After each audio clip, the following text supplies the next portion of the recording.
আমার প্রাণের বাবাজি, যুবকেরা, তরুণেরা, বালকনি শোনেরা, এলাকার মা বোনেরা, ওই মাটি জান্নাতে তাসনিম নদীর পানি দিয়ে খামির বানানো হলো।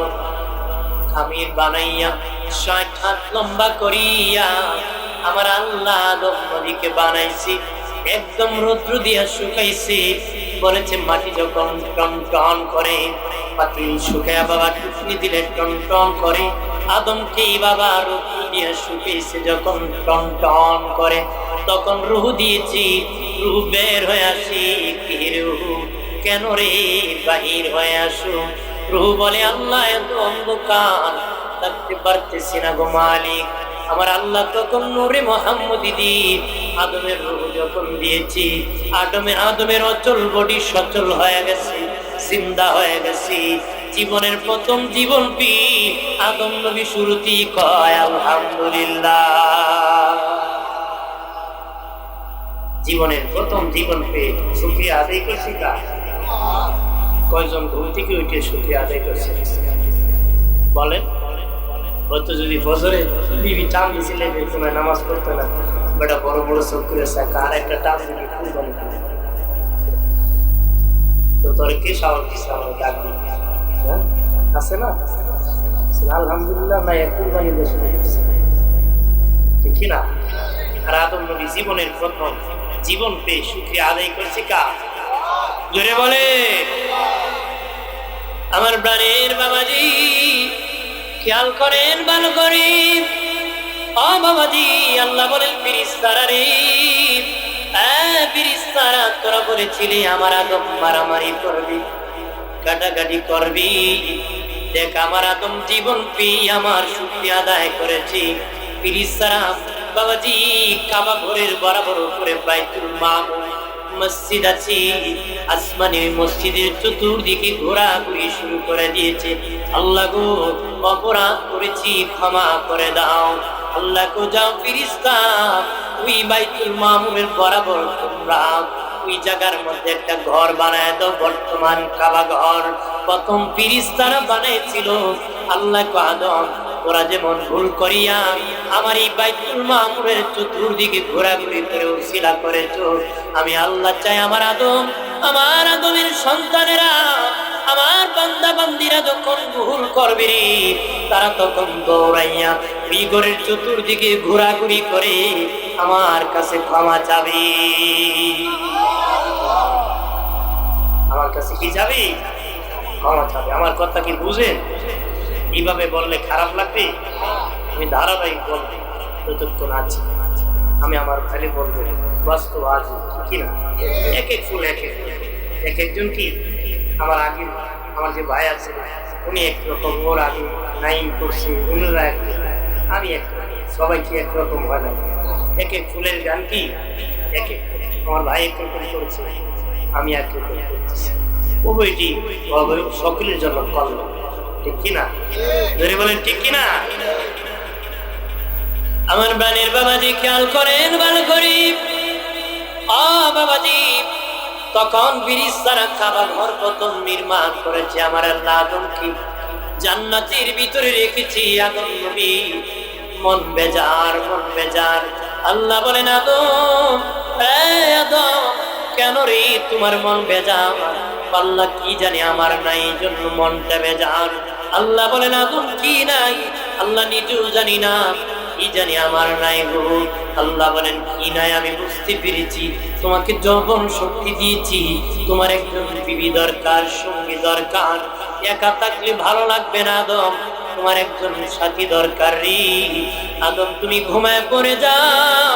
আদম নবী ঘুমিয়ে পড়েছে। আমার আল্লাহ বাম পাদরে ফেরেশতাকে বললেন আদমের বাম পাদরের বাঁকা একটা হাড্ডি গুলো, ওই হাড্ডি থেকে তার সঙ্গী হাওয়াকে আমি বানাবো।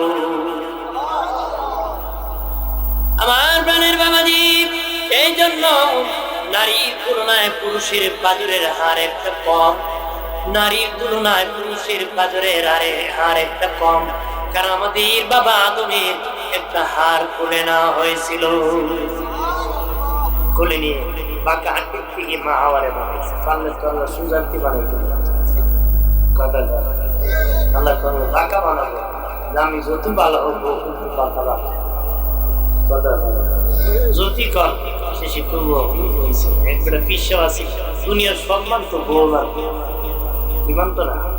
একদিন ঘরে গেছে বউ কয় তুমি কি পিসাব এক পিসাব আসমান কি হচ্ছে আসমান বলে পিসাব দেখছো দেখছি আমি কি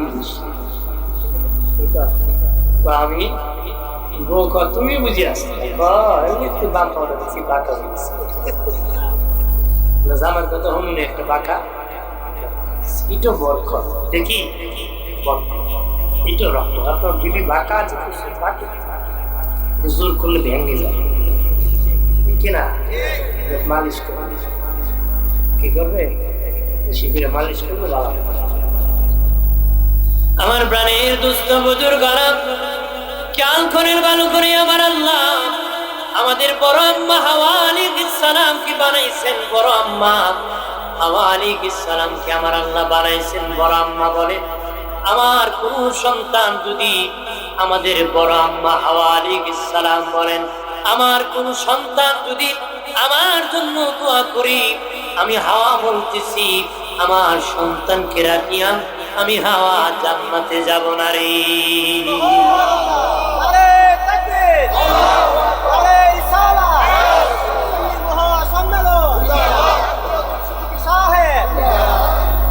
জান্নাতের বারান্দায় আমাদের বড় আম্মা হাওয়া আলাইহিস সালাম কি অনেক জাত অলংকার পরিধান অবস্থায় বাবাজি শাড়ি পরাইয়া আমার আল্লাহ জান্নাতের বারান্দায় বসায় রাখছে। আদম নবী দেখিয়া বলে আল্লাহ ও মালিক ভিতরে নিয়ে যাব নাকি গো। আল্লাহ আদম এত বাড়া করবা না, বিবাহ বাকি আছে। বিবাহ কি? আল্লাহ বলেন আদম তুমি প্রস্তাব দাও, হাওয়া যদি রাজি হয় আমি আল্লাহ সাক্ষী তোমার বিবাহ হয়ে যাবে। আদম নবী প্রস্তাব দিয়েছেন, বিবাহ হয়ে গেছি। এবার আদম নবী বলে আল্লাহ জান্নাতের ভিতরে কুলকি নিয়ে যাব নাকি? আল্লাহ আর বাকি আছে, মোহর দিতে হবে। আদম নবী বলে আল্লাহ জান্নাতে তো আমার কিছু নাই, সবগুলা তোমার গো আল্লাহ, আমি কি দিয়া তাকে মোহর দিব? আল্লাহ বলেন আদম তুমি আমার শেষ পয়গম্বর, আমার বন্ধু হাবিবুল্লাহ মুহাম্মদুর রাসূলুল্লাহর উপর 10 বার তুমি দুরূদ পড়ে নাও, 10 বার দুরূদ শরীফ পড়ে নাও, আমি আল্লাহ তোমার বিবির মোহর আদায় করে দিব। এই জন্য বাবাজি নিম্নে বিবির 10 দিরহাম বিবাহে মোহর দিতে হয়। নিম্নে 10 দিরহাম না দিলে বিবাহ। ভালো করেন, ভালো করেন। আদম নবী আর মা হাওয়া জান্নাতে থাকেন। একদিন মা হাওয়ার মন বেজার। আদম নবী বলে হাওয়ারি তোমার দিকে আমার রোগে ধরছে, আমারও আগে মন বেজার হয়ে যেত, এখন দেখি তোমার মন বেজার হয়ে আছি। আম্মা জান হাওয়া বলেন জান্নাতের দেয়ালের মধ্যে গ্লাস ফিটিং করা আছে, আমি গ্লাসে তাকে দেখেছি তোমার চেয়ে আমি বেশি সুন্দর, তুমি কম সুন্দর, আমি বেশি সুন্দর। আদম নবী চিন্তায় পড়িয়া আল্লাহর কাছে বলে মালিক ও আল্লাহ হাকে তুমি আমার চেয়ে সুন্দর করে বানাইছো। সে বলে সে নাকি আমার চেয়ে সুন্দর, সে আমাকে রাখিয়া চলে যাবে নাকি? সে আমাকে রেখে চলে যাবে নাকি? আমার তো চিন্তা হইতেছে। আল্লাহ বলেন আদম আমি আর কোন মানুষ বানাই নাই, কার সাথে হাওয়া যাবে কোন মানুষ বানাই নাই, তোমার কাছে থাকবি। আদম নবী বলে আল্লাহ গো ও মালিক, যে আল্লাহ হাওয়াকে এত সুন্দর করে বানাইতে পারো, ওই আল্লাহ ইচ্ছা করলে আদম তো আরো সুন্দর করে বানাইতে পারো। আমার আল্লাহ বলেন আদম রে আদম তুমি ঘুমায়া পড়ে যাও, ঘুমায় যাও। আদম নবী ঘুমায় গিয়েছি, ঘুম থেকে উঠে দেখে মুখে দাড়ি উঠে গেছে, বুকে লোম উঠে গেছে, মুখে দাড়ি উঠে গেছে গো, বুকে লোম উঠে গেছে। পুরুষত্বের লক্ষণ এসে গেছে, নারী পুরুষের পার্থক্য ঘটে গেছে। নারীর সুন্দর একরকম, পুরুষের সুন্দর একরকম। বাবাজি পুরুষের দাড়ি হলো পুরুষত্বের লক্ষণ, বাহাদুরির লক্ষণ। এই জন্য বনের রাজা সিংহের মুখে দাঁড়িয়ে আছে। আছে, এটা বাহাদুরি লোক করে। আমরা দেশে দাঁড়াদাঁড়ি কামায় কর না, পুরুষটা মানে মহিলা মানে, কারণ সপ্তাহে সপ্তাহে খামানি ভেজাল। আমি দ্বিতীয় কোনো অর্থ পাই না কামানি, কারণ ওটা পুরুষত্বের লক্ষণ হইলো দাঁড়ি, এটা কামাই বাহাদুর গুলো কিনা কামাইবো ওগুলো বেটা গোবা কথা বেটা আরো বেশি বিয়া কথা হয়। যদি জায়গা নোখালির বাইসা সিলেট নোখালি না কথা হয়, আরো বেশি বিয়া। দাড়ি হলো পুরুষত্বের লক্ষণ, বাহাদুরির লক্ষণ। তুমি যে আমার দাড়ি কাটতে, সেজন্য আমার ঘাড় কেটে নাউজুবিল্লাহ নাউজুবিল্লাহ করে তুমি সেজন্য আমার কলিজা আঘাত, দাড়ির কারণে কবরে আযাব মাফ হয়ে যাবে। সুবহানাল্লাহ। আমার প্রাণের বাবাজি খেয়াল করেন ভালো করে। আমার আল্লাহ বলেছিলেন আদম তুমি খাও, তবে শর্ট করতেছি বাবা। ওইটি বাবাজি গাছের কাছে গেছে নিষেধ করেছিলেন আল্লাহ, সেই ফল খেতে নিষেধ করেছেন, বাকি সব খাও। আল্লাহ চায় আদম খার দুনিয়ায় যা। আল্লাহ কি আল্লাহ চায় আদম খাইতো, দুনিয়া যেত। জান্নাত থাকার জন্য আদমরে বানাইছিল, দুনিয়ায় পাঠাইবো ইবাদত করব। কি না বাবা বাজার থেকে বিস্কিট কিনে নিছে, মশারির উপর রাখছে, খোলার উপর আইন জারি হচ্ছে যদি খাও মুক্ত হয়ে যাইতে। আপনি কোন বাপে নিজে খাওয়ালে আছে এটা সার খোলা খাইতো আর মুক্ত হয়ে যাইত। সকালে খাই আপনার যাইতে ইসলাম না খাইতো, ঠিক না কি না ইসলাম না খাইতো না, খাইতো যাইতো। আল্লাহ আদম তো ইসলাম না খাইতা না যাইতো, কারণ দুনিয়া হলো কষ্টের নাম। আল্লাহ একটা হেকমত করে আদমকে কৌশল করে, কি আল্লাহর হেকমত, আল্লাহর হেকমতের উপর কোনো হেকমত, আল্লাহর কৌশলের উপর কোনো কৌশল। আমার প্রাণের বাবাজি খেয়াল করেন ভালো করে। যখন বাবা আমাদের আম্মার সহ কে ফেলেছেন, তখন জান্নাতি পোশাক ওরা খুলে খুলে পরে গিয়েছে। আল্লাহ বলেন আমি আল্লাহ জান্নাতি পোশাক একদম খালি করব না, কিছু সিমটম রেখে দেবো কিয়ামত পর্যন্ত। আমার বান্দা বান্দি যেন পায় জান্নাতি পোশাক, প্রত্যেকের হাতের মধ্যে পায়ের মধ্যে এইগুলা জান্নাতি পোশাক আদমের হাতের দিকে ঝুলে গিয়েছিল, ঝুঁকে গিয়েছিল বাবা, ঝরে গিয়েছিল, পা দিয়ে ঝরে গিয়েছিল। এই জন্য দুই হাতে আর দুই পায়ে জান্নাতি পোশাকের পরিচয় আমার আল্লাহ রেখেছি।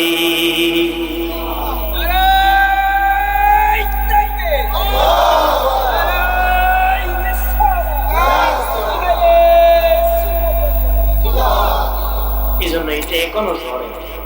জুমার রক্ষাটা কি জুমাবারে কি এটা ঝরে আজও বাবা। আদমের কাপড় এগুলো ঝরে পড়েছে। আল্লাহ কয় আমি এটা জান্নাতি পোশাকের পরিচয় আমার বান্দা বান্দার হাতে রেখে। আর জোরে এরপরে বাবাজি জান্নাতের তোবা গাছের একটা ডাল ভাঙিয়া আদমের কাছে লাঠি দিয়ে চালান দিয়ে দিলেন। বাবাজি জান্নাতের গাছ থেকে 3টা পাতা দিয়ে আদম নবীকে লজ্জাস্থান রাখার জন্য আমার আল্লাহ দিয়ে দিলেন, মা হাওয়াকে 5টা দিলেন। এই জন্য পুরুষ মরে গেলে 3 কাপড় দিতে হয়, নারী মারা গেলে 5 কাপড় দিতে হয়। 5 কাপড় আর 3 কাপড় সেখান থেকে এসেছে।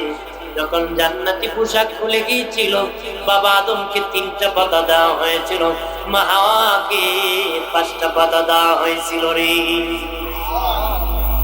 জান্নাত থেকে যখন বের হয়ে গেলেন, শয়তানও বের হয়েছে, সাপও বের হয়েছে, ময়ূরও বের হয়েছে। 5 জনকে আল্লাহ বের করেছে, আদম আর হাওয়া, শয়তান আর ময়ূর আর হলো সাপ।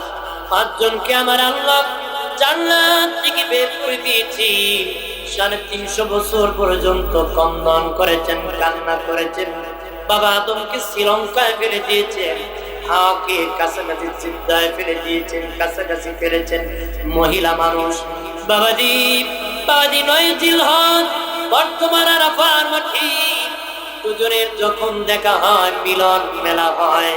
এই জন্য বাবা মিলন মেলা ময়দান আরাফার মাঠ বলা হয়। সেখানে মিলনের ময়দান বাবা আদম আর মা হাওয়া সাক্ষাৎ হয়েছিল, একজন আর একজনকে জড়ায়া জড়িয়ে কান্না করেছিল। সেখানে দোয়া করেছিল, আল্লাহ ও মালিক, যখন জান্নাতে ছিলাম তখন তোমার নামের পাশে একজন নবীর নাম দেখেছি, ওই নামের উসিলায় দোয়া করতেছি, আমি আদমের তওবা কবুল করো। আল্লাহ বলেন, আদম তুমি যদি ওই দিনই দোয়া করতা, যেদিন ভুল করেছিল সেদিনই আমি কবুল করতাম, 350 বছর ঘোরাতাম না। আমার হাবিবের উসিলা নিয়ে যদি সেদিন দোয়া করতাম আমি কবুল করতাম। আজকে 350 বছর পরে আমার দুস্থ মুহাম্মদুর রাসূলুল্লাহর নাম নিয়ে তুমি দোয়া করেছো, আমি আল্লাহ তোমার দোয়া কবুল করেছি।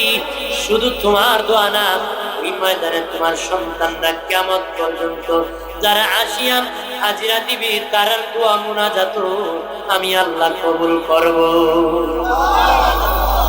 আর জোরে একবার সুবহানাল্লাহ করে মিজানের অর্ধেক পূরণ, আরেকবার আলহামদুলিল্লাহ করে বাকি মিজান পূরণ। জোরে কোন সুবহানাল্লাহ। সুবহানাল্লাহ কইলে কি মুখে ব্যথা হয় না নির্বাচনের অপেক্ষা আছে? মিছিল তো হলাম লাগবে আমার ভাই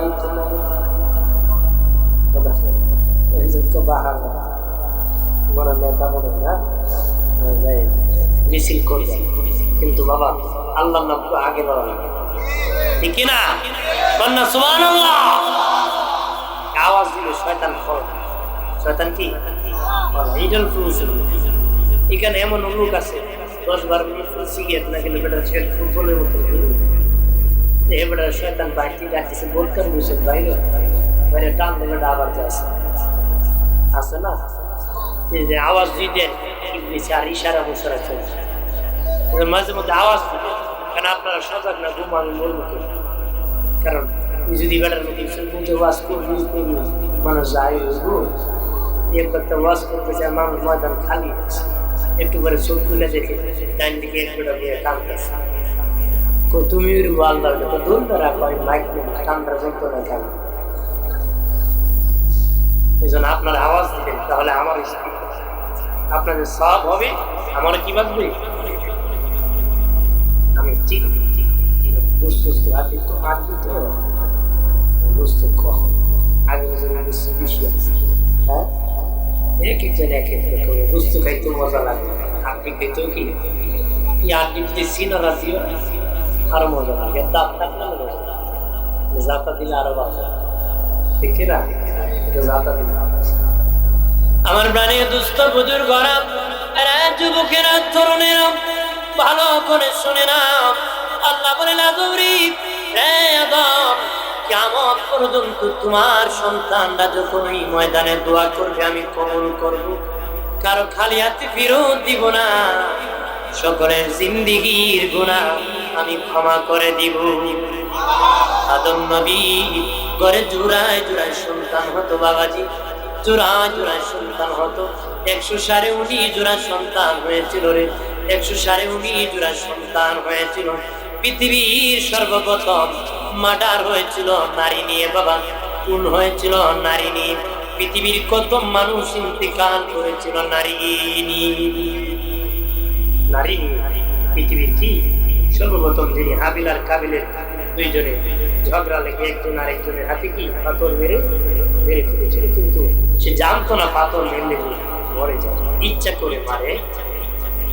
করে মারে নাই। ইবলিস বলে দিয়েছি এক ভাই আরেক ভাইকে পাথর মেরে ফেলেছে, যখন এই সময় কেউ মরে নাই, তখন কেমনে করতে হয় বাবা জানে না রে। আদম নবীও পাশে নাই, হজে আছেন উনি, কাবায় মক্কায় আছেন, আদম নবীর সন্তান ভাইয়ের লাশটি কান্দে আর বলে, ভাই রে আগে যদি জানতাম তুমি এইভাবে মরে যাবে আমি তোমার উপর পাথর মারতাম না, আমি বুড়া দরবেশের কথা শুনি তোমার উপর পাথর মেরেছেন, আমি ইবলিস মানুষের সুরত ধরে কুমন্ত্রণা দিয়েছিল রে। তখন 6 মাস হয়ে যায়, তখন করতে পারে না, কারণ জানি না, কারণ এর আগে কেউ মরে নাই। তখন বাবা আল্লাহ রাব্বুল আলামিন ওই তার সামনে একটা দুইটা কাককে পাঠালেন, একটা কাক আর একটা কাক আঘাত করতে করতে মেরে ফেলেছে। তারপর ওই কাকটা নিজেই তাকে টানিয়ে নিয়ে গর্ত খনন করে মাটির নিচে রেখে দিয়েছে।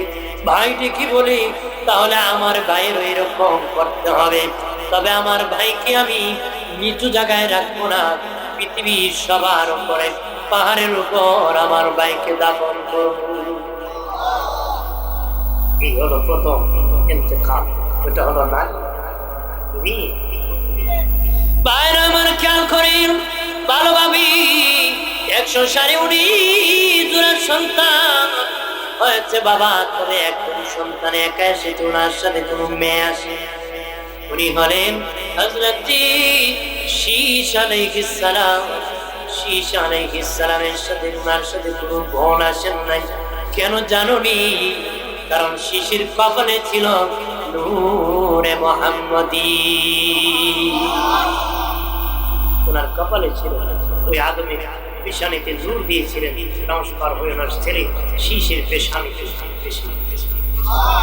আর আদম নবী আমাদের দিনের নবীর আলোচনা করে, নবীর সম্মানের আলোচনা করে বাবা ওনার সন্তানদের সামনে, ওনার 119 জোড়া সন্তানের সামনে বিষয় হলো আখিরি নবীর আলোচনা। শীষ নবী দাঁড়িয়ে বলে, বাবা ও আমার আব্বা, আপনি একজন নবী, উনি একজন নবী, আপনি বারবার কেন ওই নবীর আলোচনা করেন, আপনার আলোচনা করেন না? আদম নবী দেখি বলে, বাবা শীষ, ওই নবীর দাম কত জানো নি? ওই নবীর প্রশংসা বলে শেষ করতে পারবো না। ওই নবীর উম্মতের এত প্রশংসা, ওই নবীকে এত ছাড় দিয়েছে, এত গুণ দিয়েছে, এত সম্মান দিয়েছে, এত ছাড় দিয়েছি ওই নবীর উম্মতকে আমার আল্লাহ, আমি আদমকে ওই ছাড় আমার আল্লাহ দেয় নাই। বাবা শেষে শুনে নাও, আমি আদমকে ছাড় আল্লাহ দেয় না, ওই নবীর উম্মতকে এত ছাড় আল্লাহ দিবে। 1 নম্বর আদম নবী বলে, বাবা শীষ, ওই নবীর উম্মত যতই গুনাহ করো তাদের কাপড় চোপড় আল্লাহ খুলে নিবে না।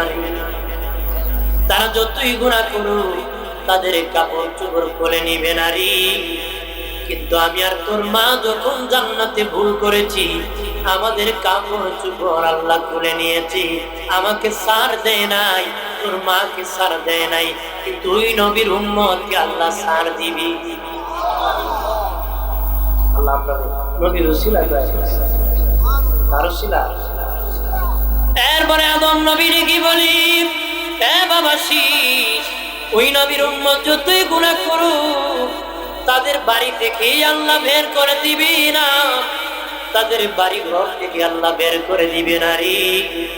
কিন্তু আমি আর তোর মা যখন ভুল করেছি, আমাদের বাড়ি জান্নাত থেকে আল্লাহ বের করে দিয়েছি।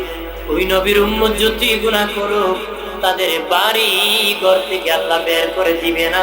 আমি আর তোর মা যখন ভুল করেছি, জান্নাত থেকে আমাদের বাড়ি থেকে বের করে দিয়েছি।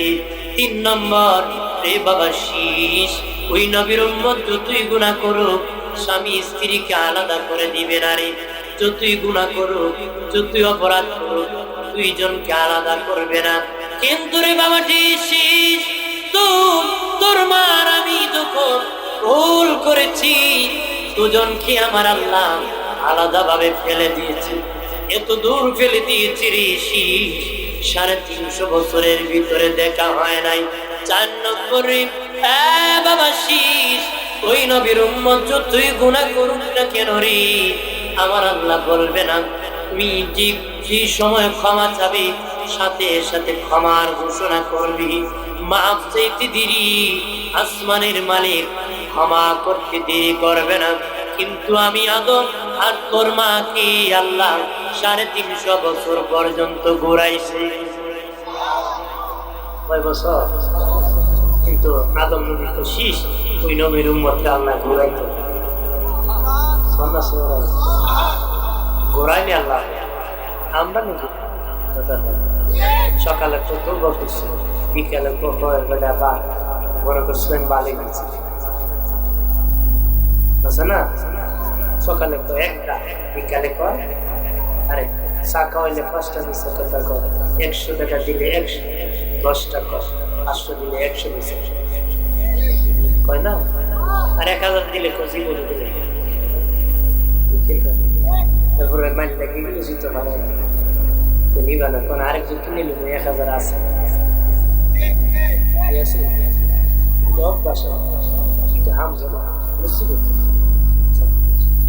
ওটা দেশই, ওটা সমাজ, গ্রামে কি দিক কালচার শুরু হয়েছে আমাদের, শুধু সব জায়গায় একবার উপর থেকে নিচ করবে খুবই শান্তি। শিক্ষিত হলে আর বড়টা বাইরে আমার খেয়াল করেন, ভালো করে রাগ করবেন না বাবা। গাম দেশে বলে বাবাজি গরম বাতে বিলাই বেজার, হক কথা হাম্মক বেজার। আবার আর একটা কয় গরম বাতে বিলাই বেজার, হক কথায় মাউই বেজার।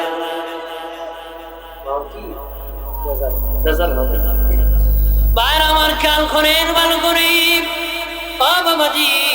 আদম নবীর থেকে নূরে মুহাম্মদী বাবা শীশ আলাইহিস সালামের পেশানিতে এসেছি, ওই নূর আস্তে আস্তে ইব্রাহিম নবীর পেশানিতে আসছে। ইব্রাহিম নবীর বাবা লালন পালনকারী পিতার নাম ছিল আজর, করুণার জন্মদাতা পিতার নাম ছিল তারেক, জন্মদাতা পিতার নাম তারেক। ইমানদার ছিলেন বাবাজি, কিন্তু লালন পালনকারী পিতার নাম হলো আজর ঠাকুর। বাবাজি আজর ঠাকুরের ঘরেতে ইব্রাহিম নবী লালিত পালিত হয়েছেন। বেঈমান নমরুদ কমন নয় কথাবার্তায় যখন বলে নাই, ওই যখন খোদা বলে নাই, বাবাজি আগুনে ফেলার চক্রান্ত করেছি। আমি কিন্তু নবীর আশা ধারাবাহিক সিরিয়াল বাই শর্টে বর্ণনা করতেছি, এই জন্য একটু ধারা আসে। তাকে রাগ করবে, শুনতে কি খারাপ লাগবে? একটু বলি শুনে একটু মনোযোগ দিয়ে শুনে।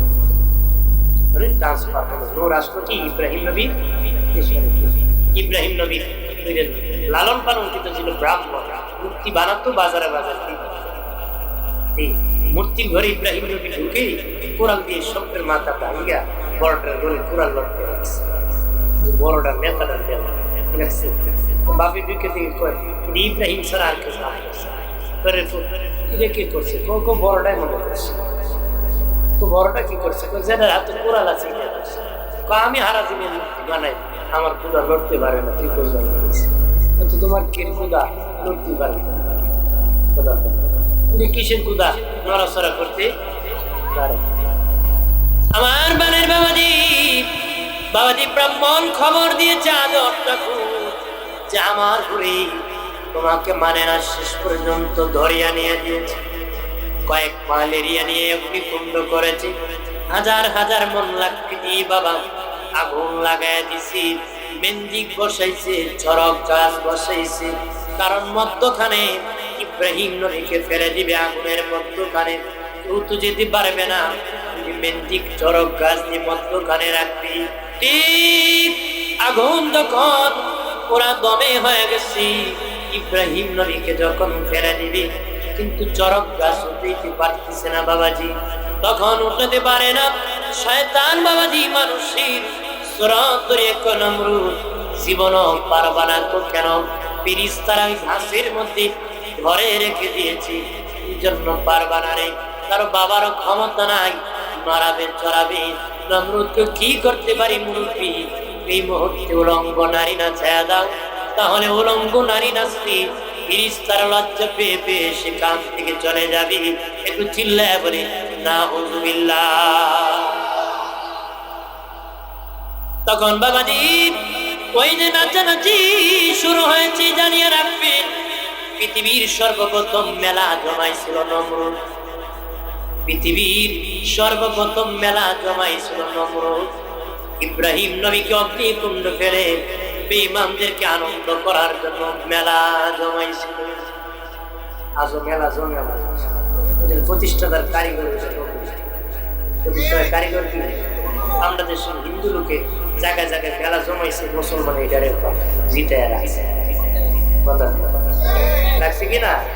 তারা এটা ধরে রাখছে, বাবা দাদার ঐতিহ্য রাখছে, এই মেলার ঐতিহ্য ধরে রাখছে। ওই এরা জমাই গেছে তুই গেছে বলায় খবরই নাই মুসলমানের শুনতে আমার হতো নাচ হয় গান হয় যাত্রা হয় ঠিক হইতেছে কিনা আকাম হয় দর্শন মেলাতে হইতেছে এগুলা মুসলমান পৃথিবীর সর্বপ্রথম নমরুদি মেলা আয়োজন। তাহলে এটা কি আমরা পছন্দ করবো না ঘৃণা করবো না? বাইরে আমার খেয়াল করেন তখন বাবাজি নারী নাচেইল উলঙ্গ করিয়া নারীরা নাচে কিন্তু বাবা চরক গাছ সরাতে পারে না। নমরুদ ডেকে বলি এ দরবেশ নাচাইতেছি কেন হয় না? ফিরিস্তা চলে গেছে লজ্জা পেয়ে কিন্তু মাটি তাকে কামড় দিয়ে ধরে রাখছি। মাটিরও লজ্জা দিতে হবে দরবেশ, কেমনে লজ্জা দেওয়া যাবে? এই মুহূর্তে ইব্রাহিমকে উলঙ্গ করো, তাহলে মাটি লজ্জা পেয়ে ছেড়ে দিবে। নম্রতা পার করলে এই পরিমাণ টাকা দিব। কে চুরি ইব্রাহিমকে উলঙ্গ করবা? আজর দেখে বলে খোদা আমিও বাদশা আমি উলঙ্গ করে দিব। নিজের সন্তানকে নিজে এনে দিয়েছি, আবার কে টাকা নিবি? আমি সেই টাকা নিব। এমনি আদর ঠাকুর ইব্রাহিম নবীকে কাবর করতে চাই। ইব্রাহিম নবীর হাতে পায়ে বেরি লাগানো। বাবাজি ডাকে আব্বা গো আমাকে উলঙ্গ করেন, এই মানুষের সামনে লজ্জা দিও না গো আব্বা। নমরুদে আগুনে ফেলে দাও, মানুষের সামনে তোমার পায়া ধরি হাতে ধরি আমাকে উলঙ্গ করি, লজ্জা দিয়েন না। তারপর ওই বেঈমান আদর ঠাকুর মানে নাই, জোর করিয়া বাবা উলঙ্গ করে ফেলেছি, উলঙ্গ করে ফেলেছি। আল্লাহ বলেন ইব্রাহিম আমার ইব্রাহিম কাপড় চোপড় ছেড়ে দিয়েছি, আগুনে পড়তে রাজি হয়েছে, আমাকে ছাড়ে নাই। যাও জান্নাত থেকে আমার ইব্রাহিমের পরনে জুব্বা পরায়া দাও। এটা জান্নাত, এটা টান দিলে বড় হয়, ছোট হলে অনেক ছোট। ছোট হলে কি ওই জুব্বার ঘটনা আছে। ইয়াকুব নবীর হাতে ছিল, ইয়াকুব নবী ইউসুফ নবীর গলায় তাবিজ আকারে লাগানো আছে। ইউসুফ নবীর গলা কি তাবিজ বানিয়ে দিয়েছিল। ইউসুফ নবীকে যখন উলঙ্গ করে ভাইরা ফেলে দিয়েছিল, তখন আল্লাহ বসে জিবরিল ইউসুফের গলায় একটা জুব্বা আছে, খুললা এটা পরাই দিল। সুবহানাল্লাহ। জান্নাতি জুব্বা ছোট হলে অনেক ছোট হয়, বড় হলে অনেক বড়। বান আমার খেয়াল করেন ভালো করে, হয় না কার মা বোনেরা ভালোভাবে শুনেরা। তখন ইব্রাহিম নবীকে আগুনে ফেলে দিল। আমার আল্লাহ নোটিশ করেছে আগুন তুমি আমার ইব্রাহিমের জন্য এয়ার কন্ডিশন হয়ে যাও, বলে নাই ঠান্ডা হয়ে যাও। ঠান্ডা হলে ঠান্ডা লাগবি বাবা, যে আরামদায়ক বলেছে আল্লাহ যেমনি আরাম হয়, কিন্তু আগুন পুরায় না। নমরুদ ছাদের উপর থেকে বলে আগুন তোর ক্ষমতা হারিয়ে ফেলছো নাকি? আমার দুশমন ইব্রাহিমকে কেন পোড়াও না? আগুনের জবান খুলে গেছি।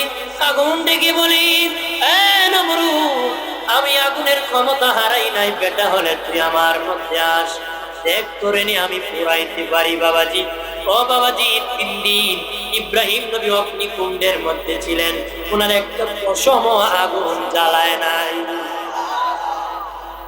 আগুন গোলাম খান জোরে কর আল্লাহ অর্ডার করে আগুনের বাপের ক্ষমতা আছে।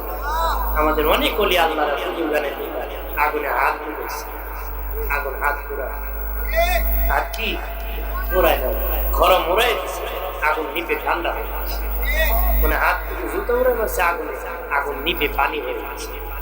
সুবহানাল্লাহ। হাসান বসরির কাছে এক অগ্নি পূজারী বলেছিল যে আমি আগুনের পূজা।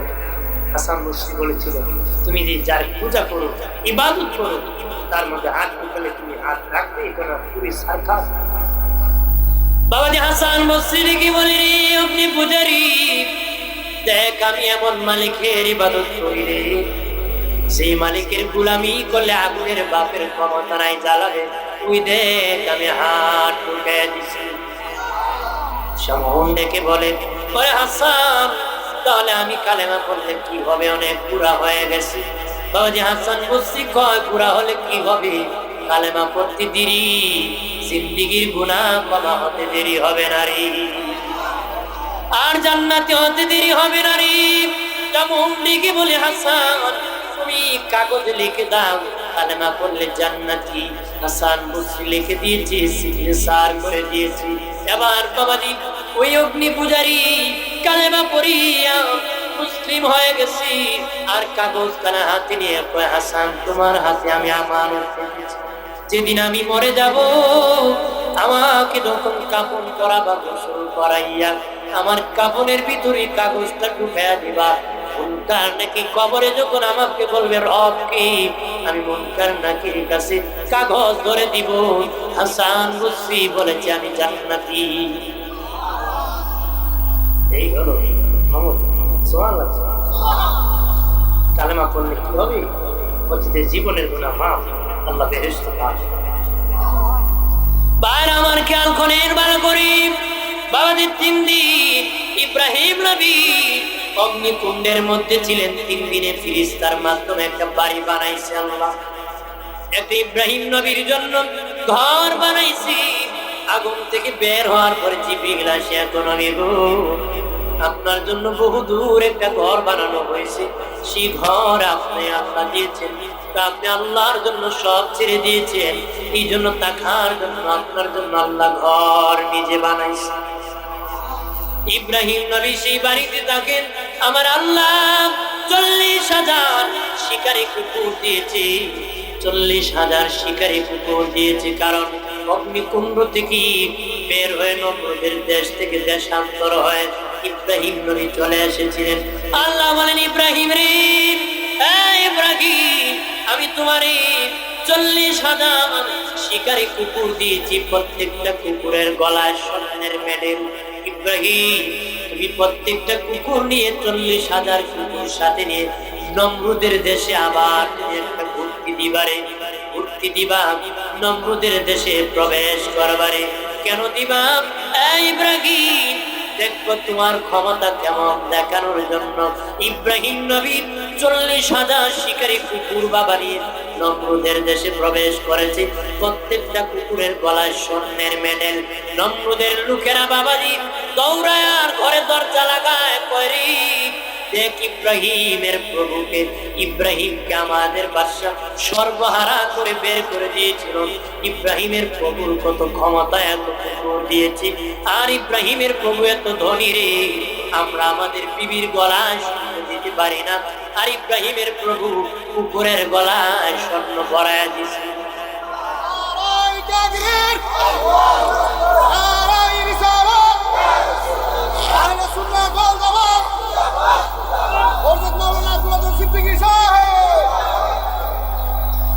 আল্লাহ দিয়েছিল নমরুদের অন্তরে কষ্ট দেওয়ার জন্য, নমরুদের গোষ্ঠীর অন্তরে কষ্ট দেওয়ার জন্য, যেন বুঝে ইব্রাহিমের খোদা কুকুরের গলা স্বর্ণ মেডেল লাগেছে, আমরা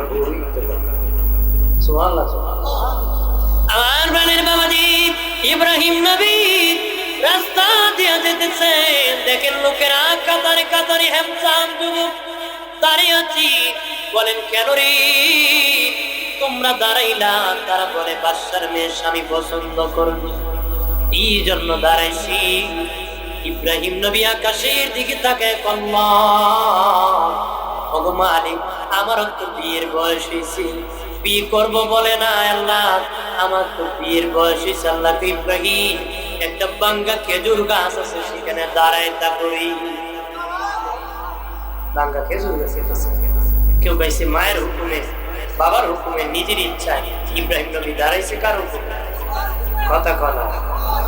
ইব্রাহিম নবী পাগড়ি পরিধান অবস্থায় দাঁড়িয়ে গেছি। লোকেরা বলে তুমি কে? উনি বলেন আমি একজন পাত্রী। তারা মস্কারি করে মোল্লা বেড দাঁড়াই গেছে পাগড়ি পরে। আবার ভয় হয়, এখানে যারা দাঁড়াইছি যতই হ্যামসাম তার চেয়ে কেউ সুন্দর নারী। কারণ বাবাজি যখন যেই নবী পাঠান তার চেয়ে কোনো সুন্দর কাউকে বানান নাই। বনি ইসরাইল 70,000 নবীর মধ্যে সবচেয়ে বেশি সুন্দর ছিলেন ইব্রাহিম আলাইহিস সালাম। ইব্রাহিম নবী সুন্দর ছিলেন, কি ছিলেন? ইব্রাহিম নবী কি ওই যুগে সবচেয়ে বেশি সুন্দর। ইব্রাহিম নবী দাঁড়িয়ে আছে, বাদশার মেয়ে বের হয়েছে, এলান হয়ে গেছে, এলান হয়ে গেছে বাবাজি, বাদশার মেয়ে বের হয়েছে, সাবধান বাবাজি রাজা বাদশাদের কাতার দেখেছি, মন্ত্রীদের কাতার দেখেছি, উজির নাজির বড় বড় জমিদারের কাতার দেখেছি, পছন্দ হয় নারী। বান্ধবীরা বলে, বান্ধবী এত সুন্দর যুবক তোমার পছন্দ হয় না রে বান্ধবী। ও বান্ধবী, তোর কপালে মনে হয় স্বামী নাই গো, কারোরই পছন্দ করস না। আমাদের তো মনে হয় কারো না কারো গলায় ঝুলে পড়ি, যদি ঝুলে পড়ি রাজা রানীর প্রাণ বন্ধ হবে রে, হতে পারে না। বিবি সায়রাম, পাশার মেয়ের নাম ছিল সায়রাম। ঘুরতে ঘুরতে পিছনে দেখি ইব্রাহিম নবী দাঁড়ায় আছে, এমনি দুইটা মালা ইব্রাহিম নবীর গলায় পরাইয়া দিছে। লোকেরা দৌড়ে আর কয়, মোল্লা বেড়ায় বাজি মাইরা দিছে। দৌড়ে কয়, সর্বনাশ হইছি, বাসায় এগিয়ে গেছে। মা তুমি তাকে পছন্দ করেছো? হ্যাঁ বাবা পছন্দ করেছি। বান্ধবীরা বলে, হ্যাঁ বান্ধবী তুমি তাকে পছন্দ করেছো? বিবি সায়রা বান্ধবী যার জন্য মেলা জমাইছি, আমি তো এই জমাট করার দরকার ছিল না রে। আমি তো আমার এই বন্ধু ইব্রাহিমের জন্য মেলা জমাইছি, তাকে পাওয়ার জন্য জমাইছি। আমার বন্ধুর কপালে আছে নূরে মুহাম্মদী। আর জোরে বলি, বিবাহ হয়ে গেছে বাবাজি। বিবাহের পরে বাবাজি কোনো ছেলে সন্তান হয় না, বাচ্চা হয় না। উনি আর একটা বিবাহ করালেন ইব্রাহিম নবীকে হাজেরা। বিবি হাজেরাকে বিবাহের পরে উনার ঘরে একজন সন্তান হলো হযরত ইসমাঈল। ইব্রাহিম নবী বাবাজি, ওই ইসমাঈল নবী ইব্রাহিম নবীর ছোট বিবি হাজেরার ঘরে পৃথিবীতে শুভ আগমন করলেন। বিবি সায়রার ঘরে তখন ইসমাঈল নবী আসার পরে একজন সন্তান জন্মগ্রহণ করলেন। উনি হলেন হযরত ইসহাক আলাইহিস সালাম। বড় বিবি বিবি সায়রার ঘরে একজন ছেলে হয়েছিলেন, তিনি নবী, নাম ইসহাক আলাইহিস সালাম। ইসমাঈল নবীর বাবাজি এসেছিলেন হাজেরার ঘরে, দুই সন্তান হইল। ইব্রাহিম নবী দোয়া করেছিলেন, আল্লাহুম্মা মালিক মহানবী শ্রেষ্ঠ নবী রাহমাতুল লিল আলামিন কার বংশে পাঠাও আমি জানি না, তবে আল্লাহ গো আমি দোয়া করতেছি আমি ইব্রাহিমের বংশে তুমি পাঠায় দিও। আমার আল্লাহ ইব্রাহিমের বংশে পাঠাইছে। ও বাবাজি, ইসহাক নবীর থেকে বনি ইসরাইল ৭০,০০০ নবী আগমন করেছে। ইসহাক থেকে বনি ইসরাইলের ৭০,০০০ নবী এসেছে, কিন্তু ইসমাঈল নবী থেকে একজন নবী এসেছে, তিনি আমার আপনার নবী, হায়াতুল নবী, জিন্দা নবী, নূরের নবী। এখন উম্মতের জন্য কান্না করতেছে, উম্মতের জন্য কান্না করতেছে।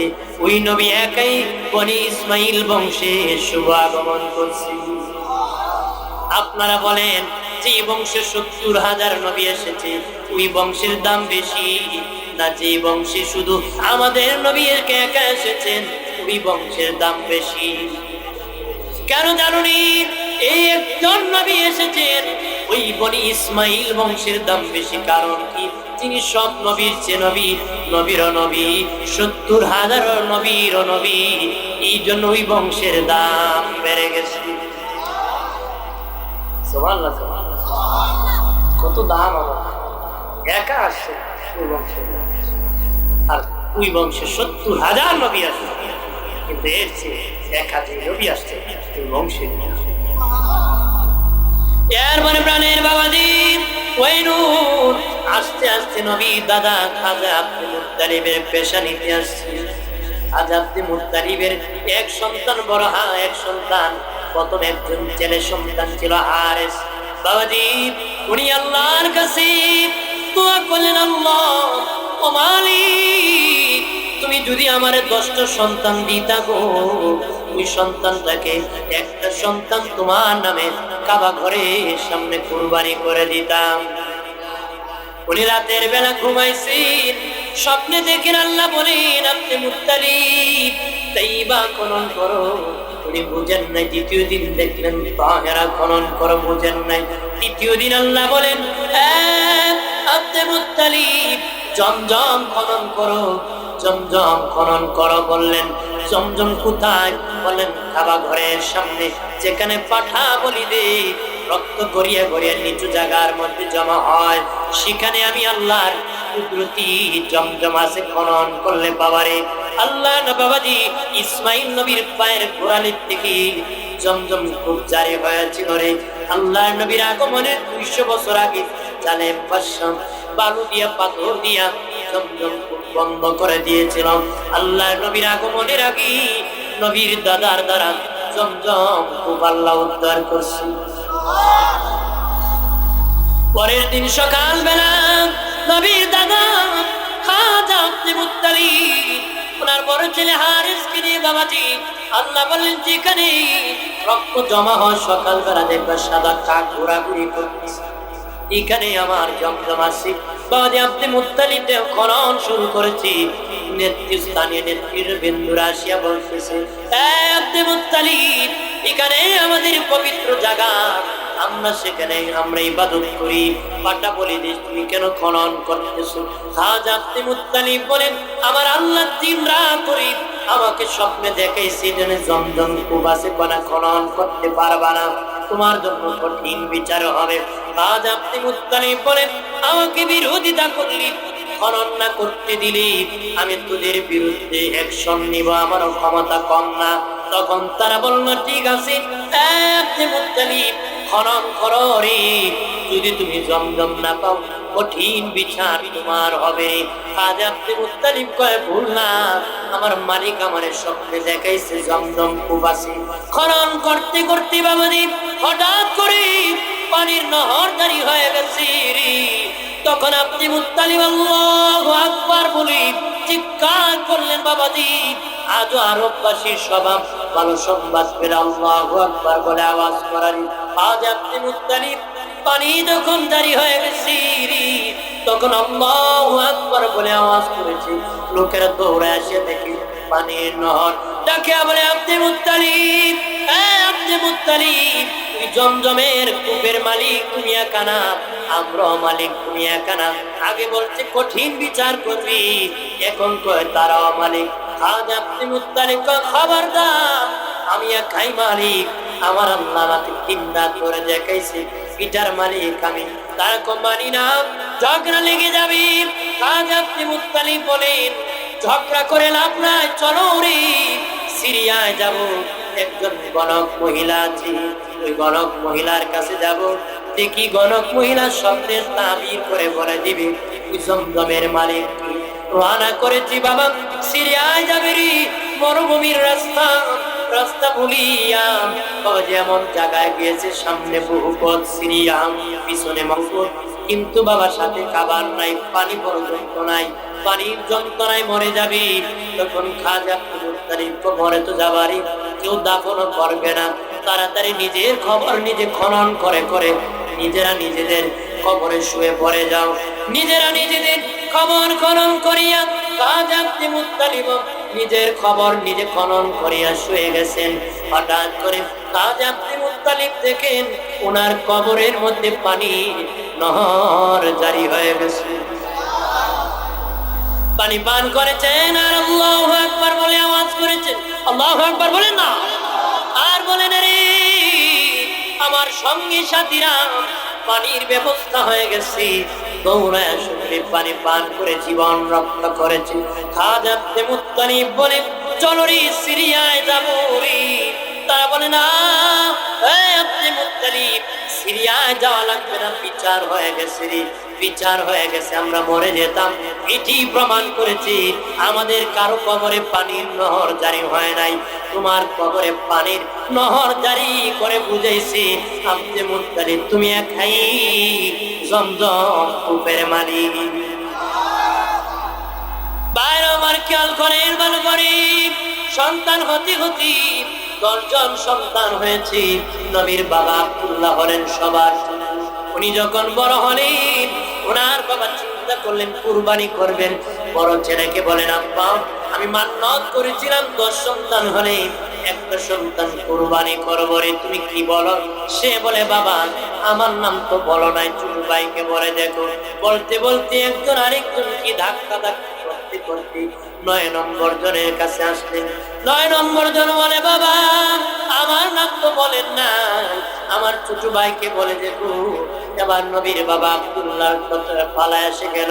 নবীর বাবাকে নবীর দাদা রেখে বলেন, আব্বা আমি মান্নত করেছিলাম একটা সন্তান কুরবানি করব, তোমার কি ফয়সালা, তোমার কেমন সিদ্ধান্ত?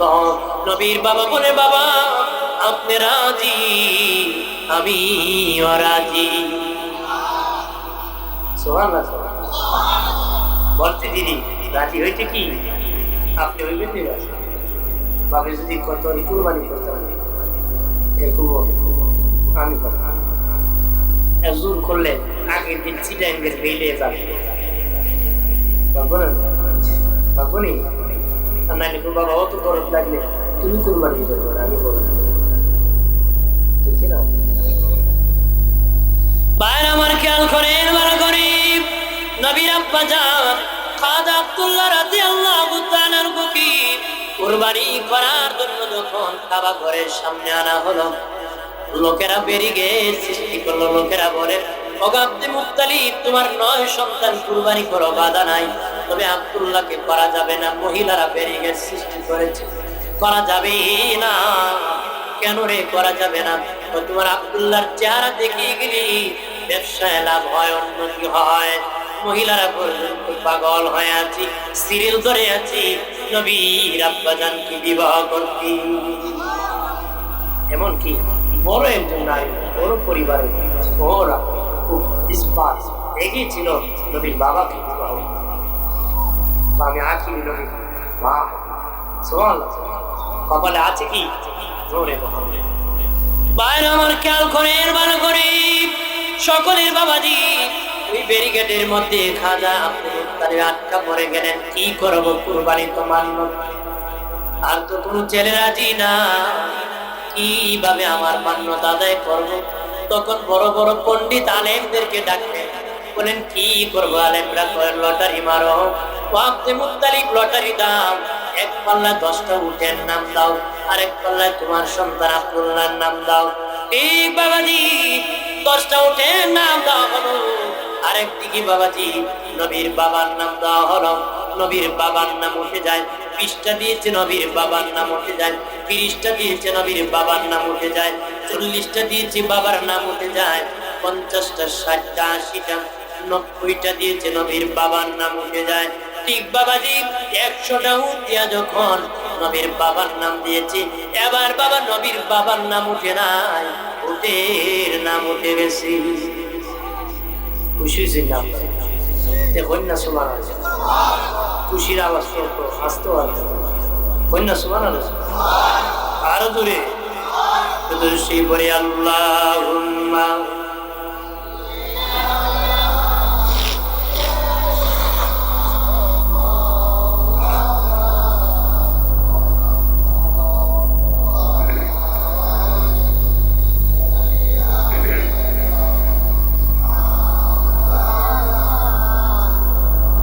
জীবনে যার দিল ভাইজান নবীর জন্য কাঁদে না,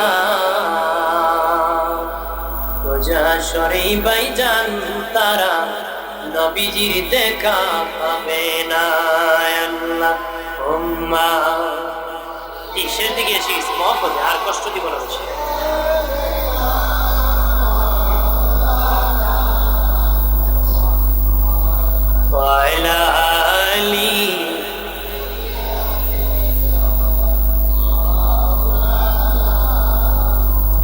আমার প্রাণের বাবাজি যখন নবীর বাবা নাম উঠে গেল, তখন তারা পরে নবীর বাবার নাম না উঠে যখন উটের নাম উঠে গেল, 100 উটের নাম।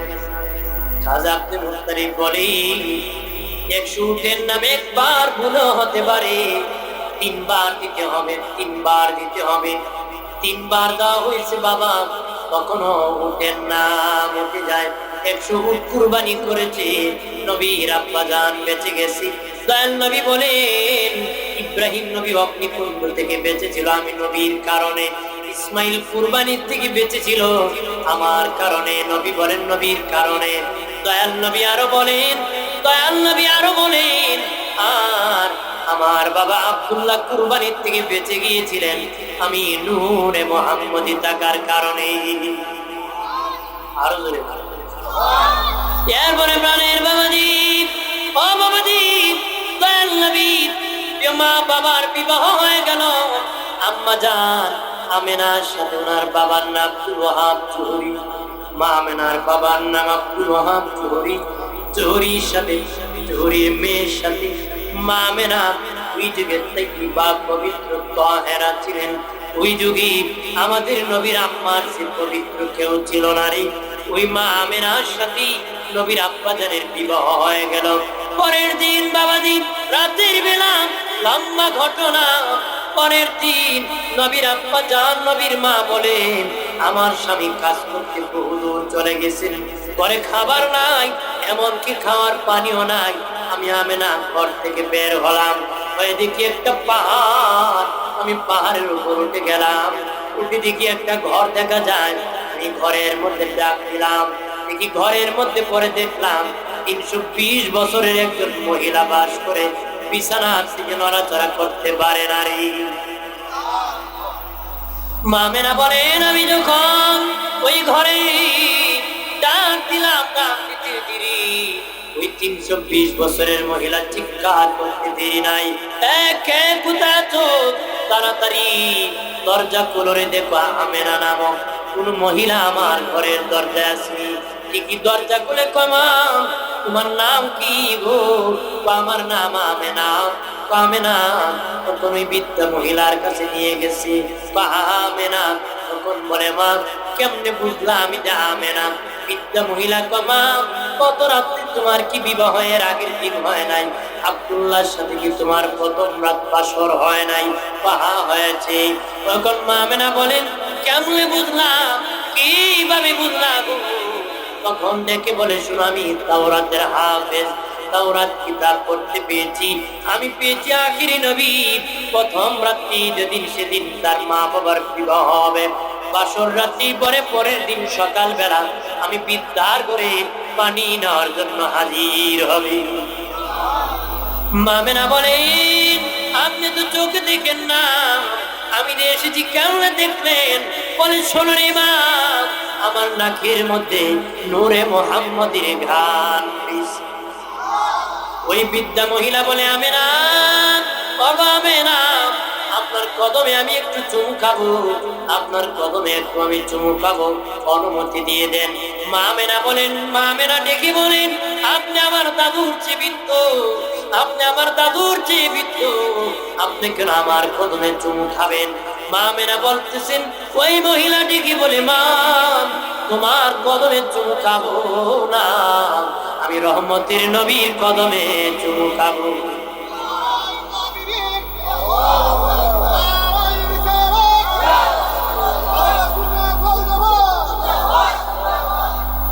আমার প্রাণের বাবাজিরা রে, খেয়াল করেন ভালো করে, দয়াল নবী মার কদমে যখনই বৃদ্ধা মহিলা চুমু খাইছে, খাইতে দেরি, ওই মহিলা জোয়ান যুবতী নারী হাতে দেরি হয় নাই।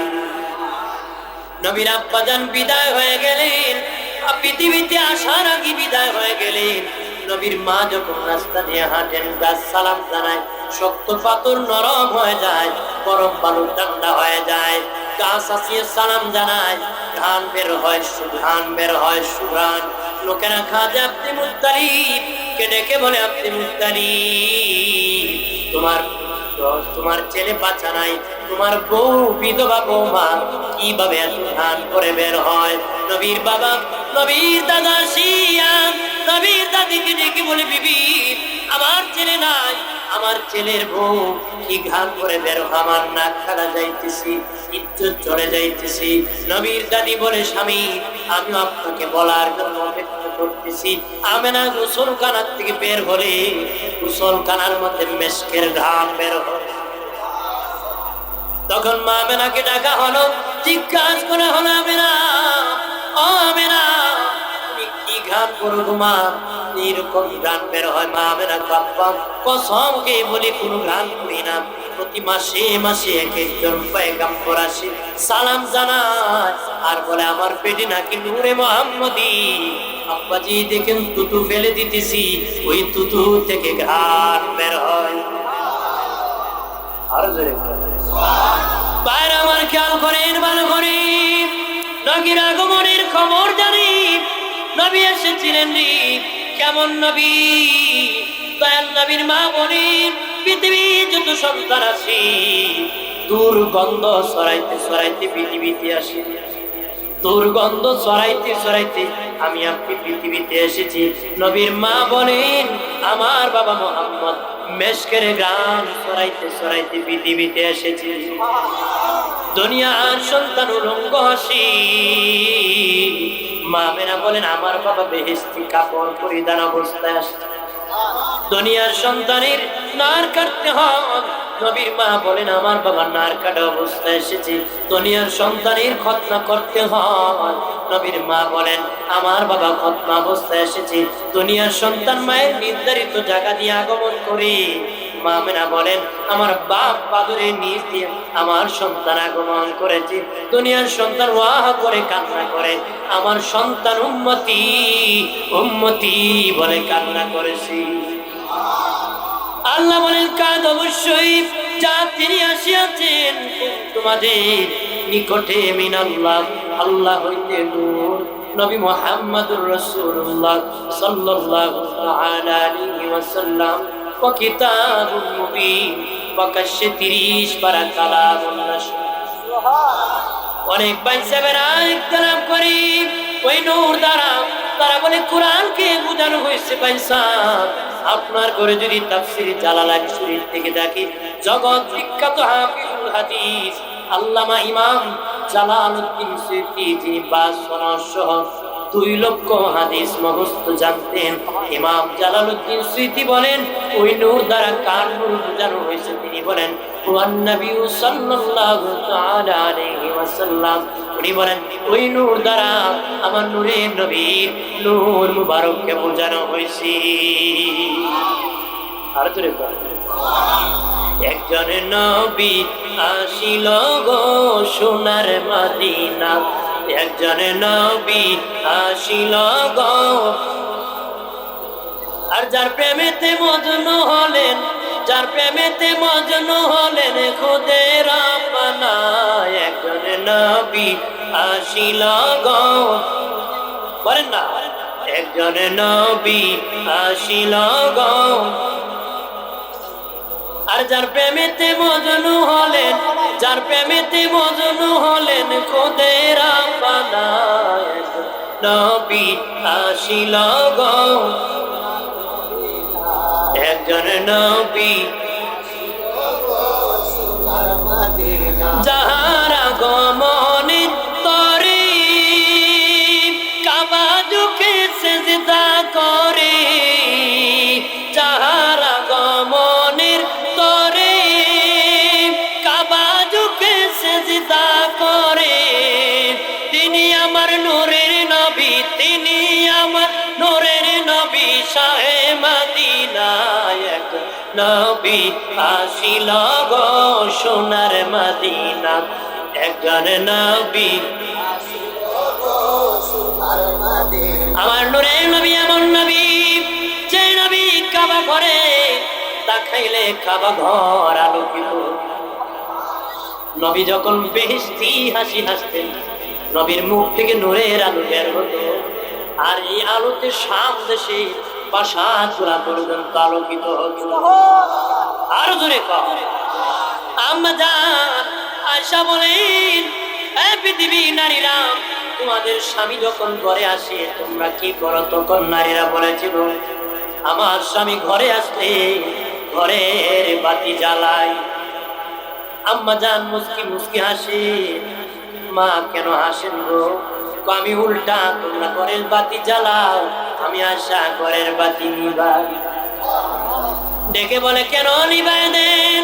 কই শোনে না, আমার নূরের নবী, আমার রহমতের নবী, আমার স্বামী যখন ঘরে প্রবেশ করেন তার নূরের আলোতে আমি আশার ঘর আলোকিত হয়ে যায়। সুইটাও যদি নিচে পড়ে থাকি নূরের আলোতে আমি আশা দেখতে পাই। মায়েশা বলেন পৃথিবীর মানুষই, পৃথিবীর একটা সূর্য আছে, সকালবেলা পূর্ব আকাশে উদিত হয়, ফজরের পরে সকালবেলা পূর্ব আকাশ উদিত হয়, আমি আয়েশার একটা সূর্য আছি। ও পৃথিবীর মানুষ তোমরা শুনে নাও, আমি আয়েশার একটা সূর্য আছি। ওই সূর্য এশারের পরে গভীর রজনীতে আমি আয়েশার করে উদিত হয়। সেই সূর্য আমার নূরের নবী। সকালবেলা সূর্য যখন দিনকে আলোকিত করে, আমার নবী যখন আমার ঘরে প্রবেশ করে, আমার ঘরটা আলোকিত হয়।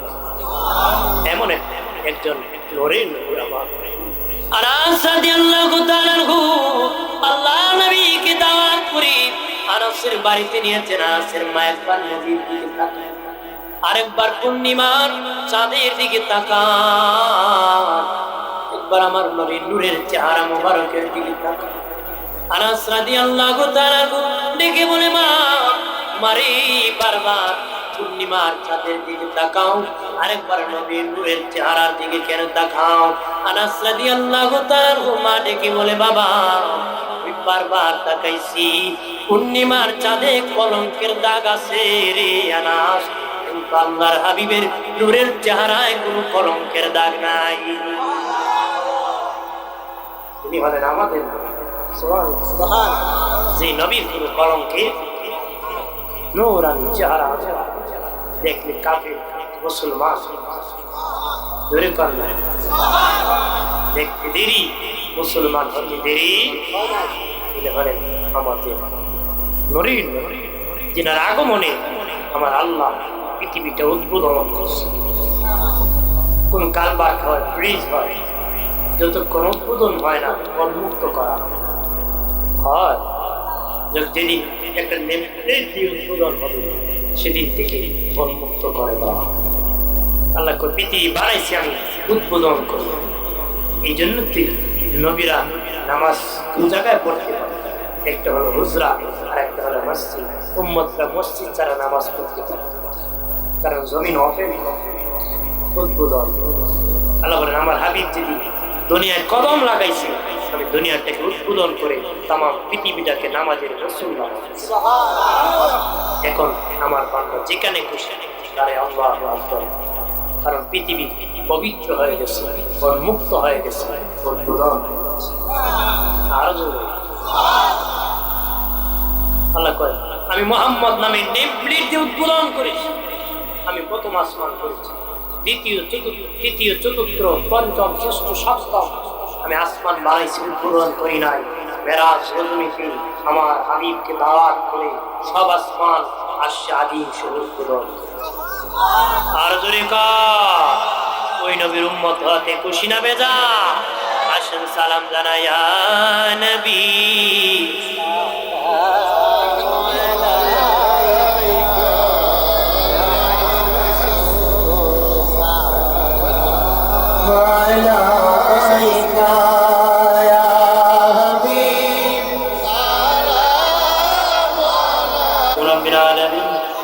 الصلاة والسلام على سيد الأنبياء والمرسلين وعلى آله وصحبه أجمعين। ডাকলেনি জোড়াইব দয়া, জপলেনি জোড়াইব দয়া, না দেখিলি দুই নয়নে নয়নে গয়াল্লাহ, অগয়াল্লাহ জান্নই তোমার মনে। আল্লাহ দন্ন ভীষণে কইস কথায় আল্লাহ হারাবাতি নিয়া, আমরা শোনেনি কইবা কথা গো আল্লাহ, মরণের বিছানায় শোয়া আয়া গো আল্লাহ, অগয়াল্লাহ জান্নই তোমার মনে। আল্লাহ জাকারিয়া নবী শরে কইস কথায় আল্লাহ গাছের ভিতর লুকায়া, আমরা শুনিনি কইবা কথা গো আল্লাহ, গরম জলে গোসল করা আয়া গো আল্লাহ,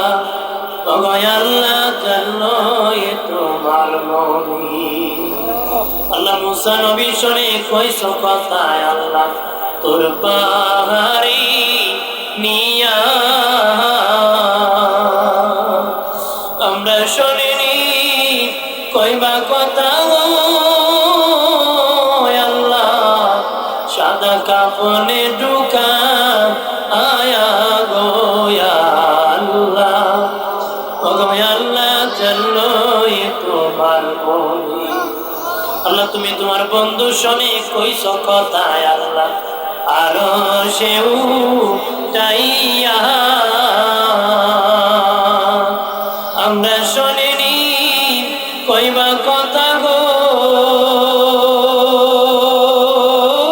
আল্লাহ অন্ধকার কবরে মুঠা আয়া গো আল্লাহ গো আল্লাহ জানোই তোমার বলি আল্লাহ তাআলা রব্বুল আলামিন পবিত্র ইসলামের সওয়াব উপলক্ষে আজকের এই মাহফিল রব্বুল আলামিন আল্লাহ তাআলা আমি গুনাহগার আখিরি ফরিয়াদ শুরু থেকে শেষ পর্যন্ত ভুল ব্যাকুলে মাফ করে সব লক্ষ কোটি গুণ বাড়ায়া দয়াল নবীজির খিদমত শরীফে কবুল করো तमाम अंबियाए किराम सहाबाए किराम ताबीईन तबे ताबीईन खुलाफाए राशिदीन अशरे मुबश्शिरीन उम्महातुल मुमिनीन खातुन जन्नत फातिमा इमाम हसन हुसैन ज़ैनुल आबिदीन तेरा रुए कबूल फरमाओ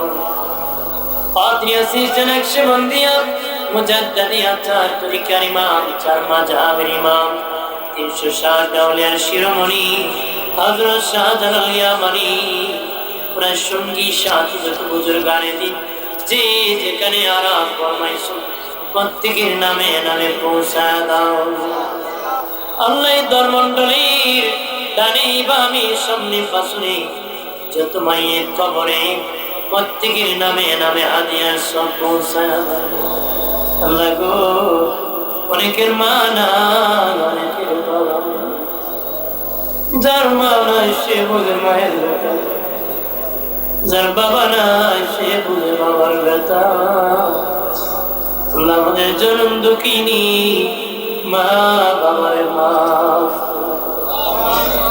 আমাদের দাদা দাদি নানা নানি চাচা চাচি ফুপি খালা ফুফু আত্মীয় স্বজন পাড়া প্রতিবেশী হক তার দাবিদার মায়ের মানুষ মহব্বতের মানুষ মুহিব্বিন পরিচিত অপরিচিত বন্ধু বান্ধব মুরব্বিয়ান মুসল্লিয়ান শিক্ষক আল্লাহ প্রত্যেকের জীবনের গুণাগুণে ক্ষমা করে দাও আল্লাহ গো এই মাহফিল সাথে দ্বারা টাকা দ্বারা বুদ্ধি দ্বারা শ্রম দ্বারা পরামর্শ দ্বারা যে যেভাবে সহযোগিতা করেছেন সকলের সহযোগিতারে কবুল করো প্রত্যেকের কবর কানা বেহেশতের বাগান বানিয়ে দাও প্রথম বছর থেকে কত বছর পর্যন্ত যারা বেহেশতের বাগানে বসে বসে দিনের আলোচনা শুনে শুনে কবরবাসী হয়ে গেছে প্রত্যেকের কবরে নামে নামে হাদিয়ার সব পৌঁছায়া দাও আল্লাহ তাআলা মুরব্বি বাবাজিদের নেক হায়াত বাড়ায়া দাও যুবক বন্ধুরা পর্দানিশী মা বোনদেরকে কবুল করো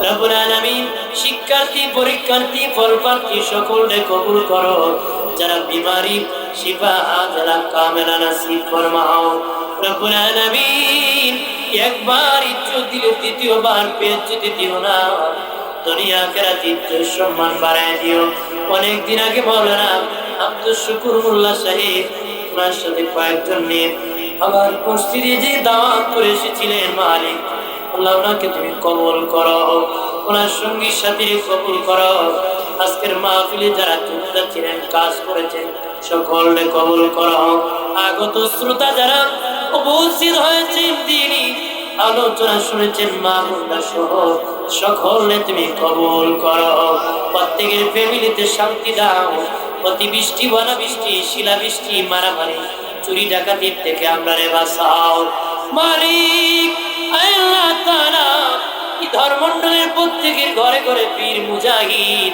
ইমাম হুসাইনের সৈনিক বানায়ো আয় রব্বুল আলামিন আশিক রাসূল বানায়ো চন্দ্র যতদিন থাকবে সূর্য যতদিন থাকবে মাহফিল কায়েম রাখো আল্লাহ গো তাদের প্রত্যেকের মনে নেক বাসনা পূরণ করে দিও। আমি কিভাবে, আমার তো কিছু না, কি দিয়ে আমি তাদেরকে বিদায় দিব? দয়াল নবীর তুফাইলে তাদেরকে কবুল করে নিও। জীবনে হবে কি তোমার দিদার ইয়া রাসূলুল্লাহ, জীবনে হবে কি তোমার দিদার,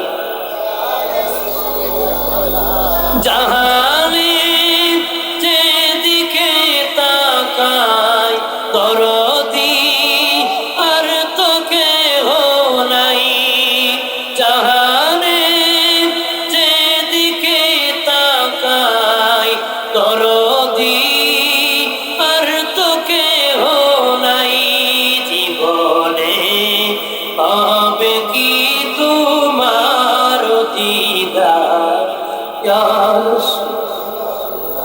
আল্লাহ আমার সব বাবাজি, আমার ডানে অনেক সাদা বাচ্চা বাবাজি, আমার বাবাজিদের ঘরে তুমি কবুল করো। অনেক বাবাজিরা আছে সন্তানের কাছে জিম্মি হয়ে গেছে, আল্লাহ তুমি আমার বাবাজিদের কবুল করো। আল্লাহ কারো সন্তানের কাছে জিম্মি বানায়, তারা মাথা সোজা করে দেন, কবুল ফরমাও। পরিবারের সকলকে দিনদার মুত্তাকি মহতের বিচারে শুয়ে যাবো, আসাইল বিরুহ নেওয়ার জন্য, শয়তান বিমান নেওয়ার জন্য।